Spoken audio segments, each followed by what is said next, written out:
Welcome back everyone to the next Genesis video.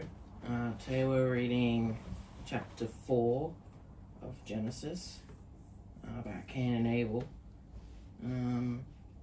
Does someone want to remind everyone what happened in the last chapter? Come on, what are we up to? I'll go back. Didn't they get kicked out? Yeah. Yeah. You got kicked out. Of what? Garden of Eden. Why? Because they disobeyed Yeshua and ate the fruit. Yeah. Listening to Satan Yeah. Who appeared as a... Snake. and walking the snake. We got cursed. Did you just have your finger up your nose again? This is global, bro. Get it together. No fingers up noses. No crutches being thrusted. Just keep it together, alright? Close your legs. Okay. Alright. So, yeah, in the last chapter, Adam and his wife, they disobeyed Yahuwah and ate the fruit. And then they got kicked out and they had to basically fend for themselves, get their own food and crops and stuff. And yeah. So, Mike, you want to start reading? Cain and Abel, Genesis 4. Adam and Eve had many children after they left the garden, and the earth began to populate. Their first son was Cain, and he became a farmer of the earth. Their next son, Abel, however, became a shepherd of the sheep. As they matured, both men, and indeed all of Adam's children, were taught about upright, clean, and unblemished behavior by their father, and how they were to now approach their Creator through regular animal blood offerings at Yahuwah's appointed times. In order to repent of their evil behavior and walk in obedience. Even though Cain was the firstborn status, he wasn't necessarily Adam and Eve's first child. A family could have 10 children, but if the first 9 were girls and the 10th was a boy, the first male child was given the status of the firstborn. So it's highly likely that Adam and Eve had several girl children before Cain was born, hence giving him options for marriage.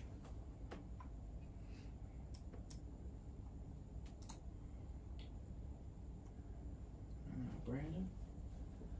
On this particular day, though, Cain offered a slap-happy substandard offering of fruit from the ground to Yahuwah. No blood involved. And Abel actually sacrificed the very best firstborn sheep of his flock to Yahuwah, as instructed. Seeing the motivations of their heart, Yahuwah was pleased with Abel's effort and set a mighty burst of fire from the sky, which burnt up his offerings. Abel felt wonderful that Yahuwah had shown him favor that day, and had rewarded him for his efforts in purging him. He then looked on in anticipation to see if his brother's offering would get the same light-show treatment, but there was silence and no acceptance from Yahuwah, for Cain's lazy-ass offering had no blood, therefore no acknowledgement of repentance towards his Creator. So they were making offerings to Yahushua, and Cain didn't really put much effort into his offering and didn't really care that much, so Yahushua didn't accept it, and Abel put effort in and sacrificed one of his lamb. So, yeah. Presented the blood. There was blood. Yeah. You needed to have blood. That's the main thing. Robert? It's getting cut off by the camera, so you might just have to let me know what some of the words are. Yeah? Read. Cain took Yahuwah's silence very personally,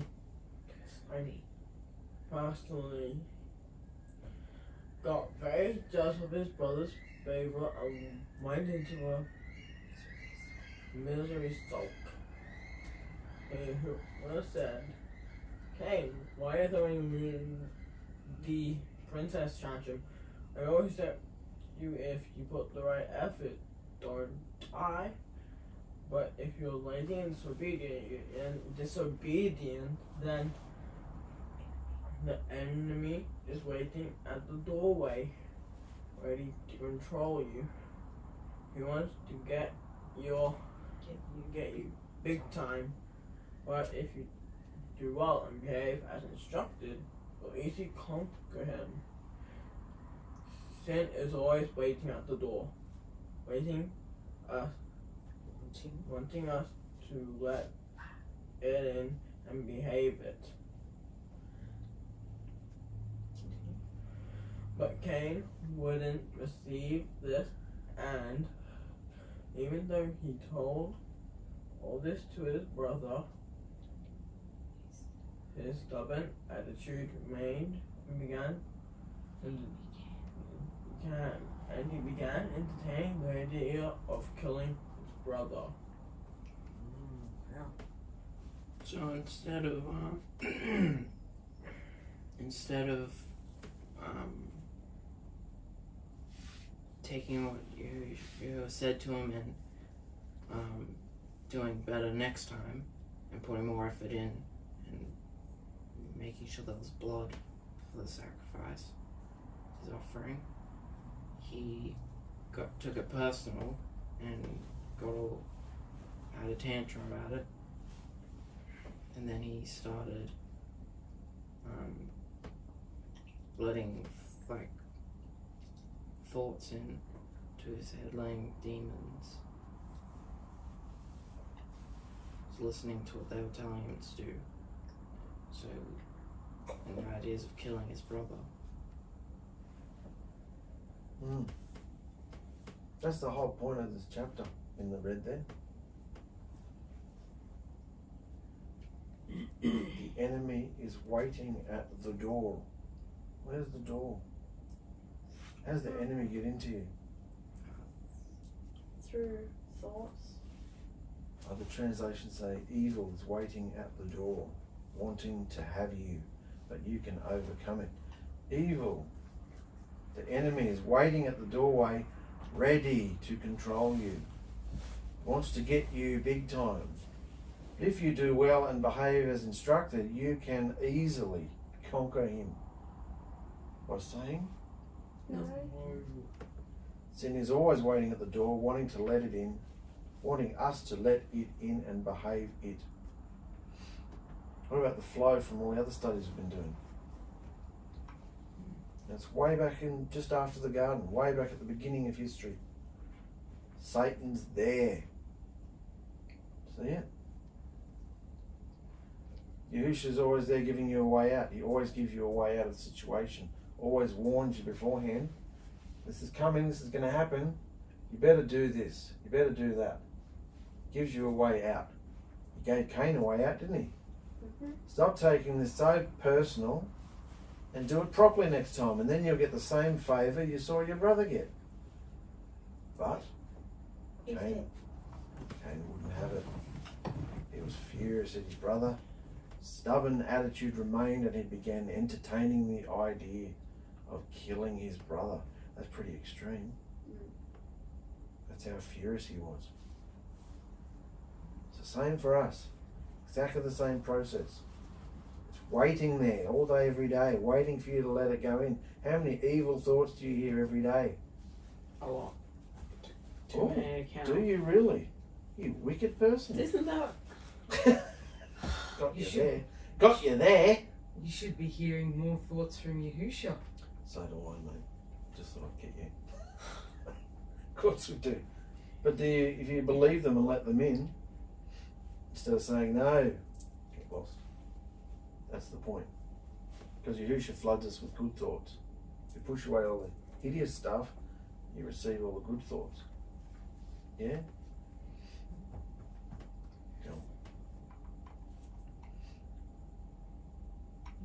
Pina?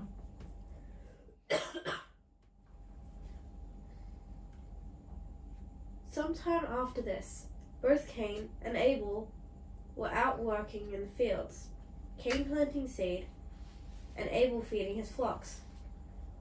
One of Abel's sheep wandered into an area Cain had just planted seeds in and trampled them, which made Cain furious. He went up to his brother with hatred in his veins, saying, "Oi! Why the hell would you feed your lame sheep here? Get your flock out of here and stay off my land." "Oh, you mean these sheep here that you clothe yourself with, brother? That's intelligent. You give me back your woolen cardie and I'll get off your land. Deal?" "You are such an annoying pain. How about I'll just kill you right here instead? Who would know? Who would miss you? Your blood would never be required of me. Our Creator, Yahuwah, would know. He sees everything we do and judges all our wickedness accordingly. If you spill my blood today, it will be all you'll be able to think about for the rest of your life, brother, which may not be long, because Yahuwah will avenge me and my blood will be on your head." And when Cain heard these words from his goody two-shoes brother, his heart burned within him, and his seething hatred rose up. He took the sharp end of his plough tool and thrust it violently into his brother Abel's chest, murdering him.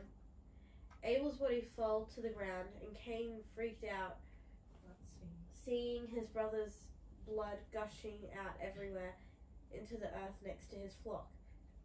Cain cried out over his brother's dead body, weeping bitterly in sorrow for what he had done. Then he dug a hole in the ground, placing his brother in it, and buried him. Wow. He followed through. He heard the thought, and he followed through.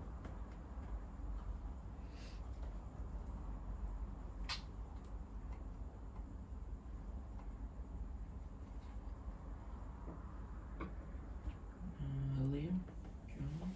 A little later, Yahuwah said, "Hey, Cain, where's your brother, mate?" And Cain snapped back, "How the hell should I know? Do I follow him around?"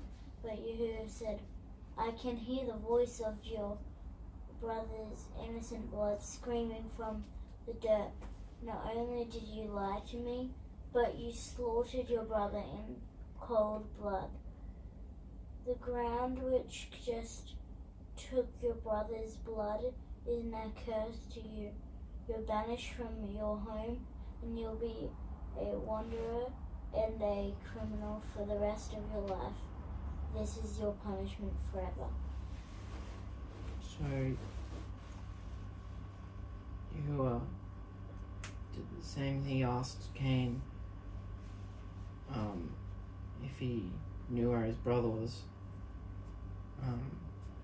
even though he already knew what had happened, just like how he asked Adam and Eve in the garden when he asked them what had happened if they'd ate the fruit and stuff.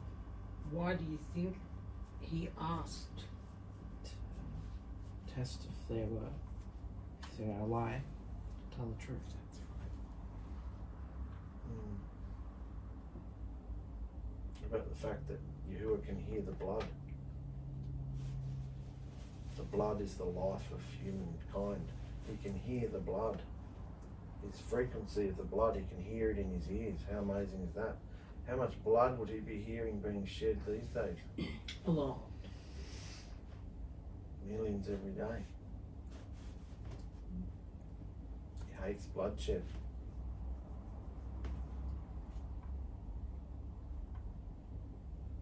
Walter, do you want to read that one One. there? The little one there. And Cain cried out, saying, "No, this punishment is too much for me. I can't stand to be hidden from your face. I'm so sorry, Father. If I leave here and wander the earth, I will surely be killed by whoever finds me. Do you keep reading? The green part? No. Top. But Yahuwah said, "Stop being so dramatic. That won't happen. I'll put a mark of protection on you, and if anyone kills you, then their punishment will be 7 times greater." And Cain left their presence of Yahuwah and his homeland, and lived in a land further east of Eden. He found a wife, had a son, built a city, and named it after his son, Enoch.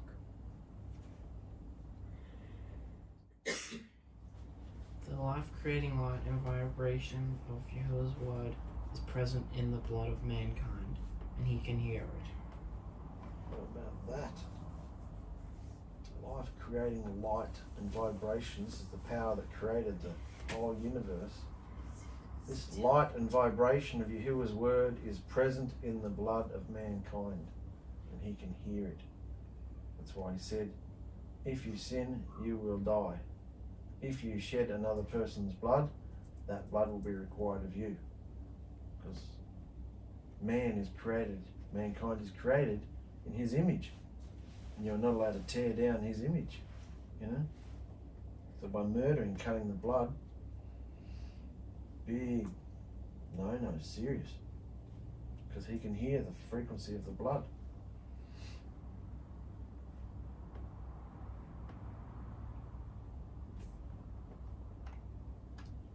Brian, do you want to finish?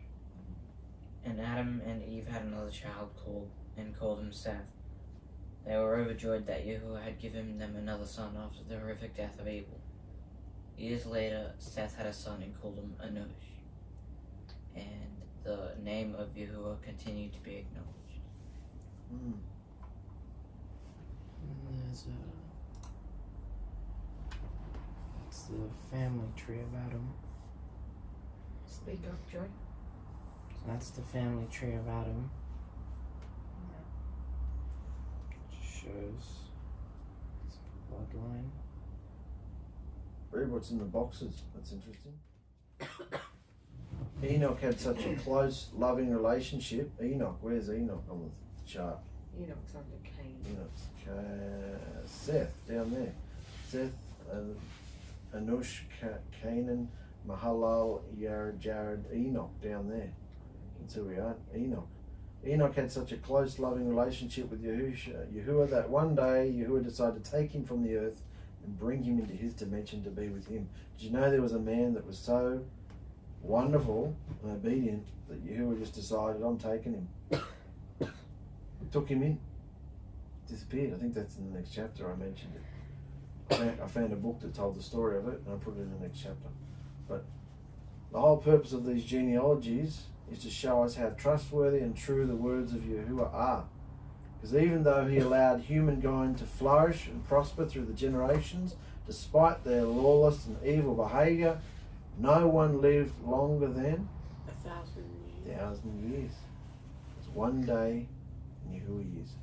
Everyone literally dies on the day they disobey him. Isn't that clever? He says it and it happens. So.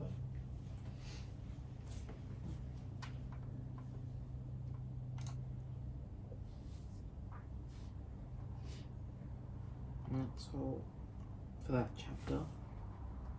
Does everyone have anything to say? Is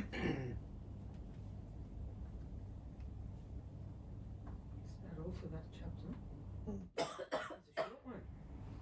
Short one tonight. What about the flow? And all the other studies we've been doing?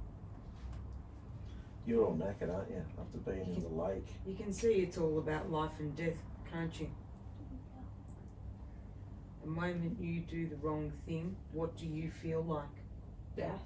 Yep. What did Cain feel like? Death. He said sorry, but sorry doesn't atone for murder. There's only one way to atone for murder, and that's your life.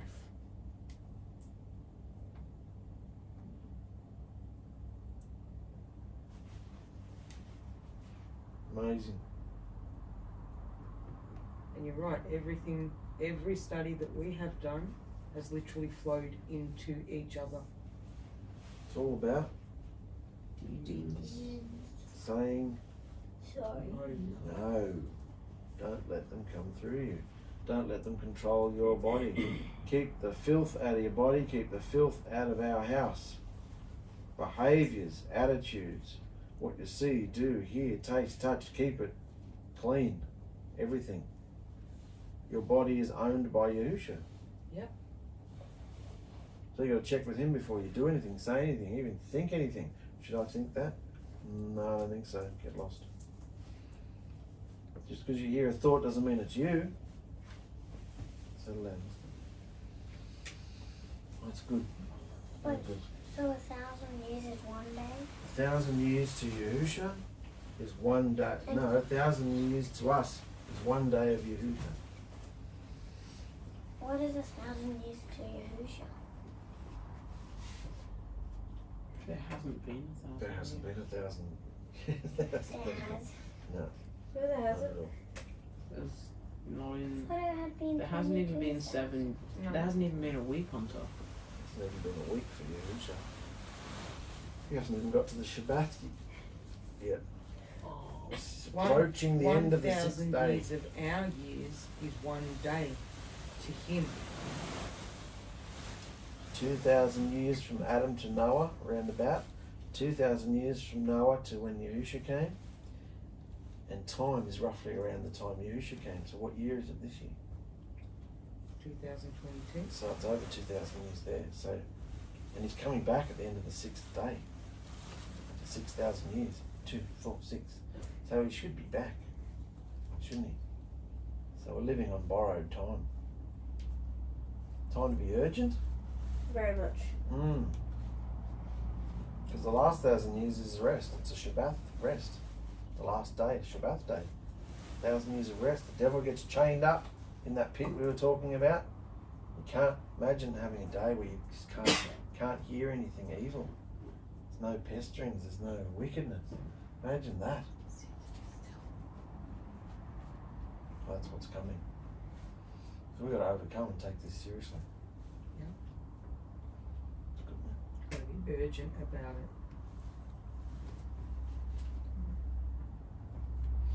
Alright, that's good.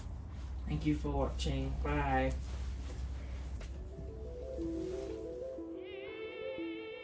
In the very beginning, Yahuwah our Elohim created everything. The dimensions, the universe, the earth, all things seen and unseen. And Yahuwah saw that the earth had become an unshaped emptiness of doom and gloom. So he hovered over its surface like a gentle breeze and said, Light. And the vibration and frequency of his living word cut through the darkness of the planet, filling it with the radiance of his goodness and esteem.